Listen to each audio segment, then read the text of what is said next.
Kabita milestone tragedy. Milestone school and college primary শাখায় school ছুটি। প্রাণচঞ্চল পাখিগুলো ব্যাগ হাতে কেউ বেরোচ্ছে, কেউ বারান্দায় দাঁড়িয়ে, কেউ মায়ের সাথে মাঠে। ঠিক তখনই বিকট শব্দ, ঝাঁকুনি খেলো মাইলস্টোন। দপ করে আগুন ধরে গেল দোতলা নিচতলা, দুমড়ে মুচড়ে, সাথে আগুনের লেলিহান শিখা, যেন দিবালোকে কিয়ামত। তারিখটা 21 জুলাই সোমবার। প্রশিক্ষণ বিমান ক্রাশ।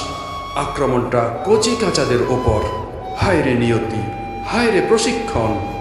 ত্রিশোর্ধ্ব প্রাণ বিলীন শতাধিক হাসপাতালে কাতরাচ্ছে। মাইলস্টোনের চির দুঃখের দিন।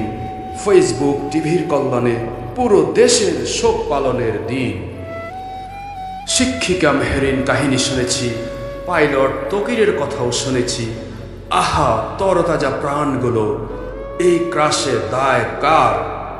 কেন লোকালয়ে প্রশিক্ষণ? আর কতকাল ঢিলেমি? কবে আমরা সচেতন হব? প্রাণ ক্ষয়ে গেলে টনক নড়ে। 54টা বছর গেল ঝড়ে ঝড়ে। সুপরিকল্পনা চাই প্রতিরক্ষায়, চাই না মাইলস্টোন ট্র্যাজেডি, চাই সমরাস্ত্রে স্ট্র্যাটেজি। ধন্যবাদ।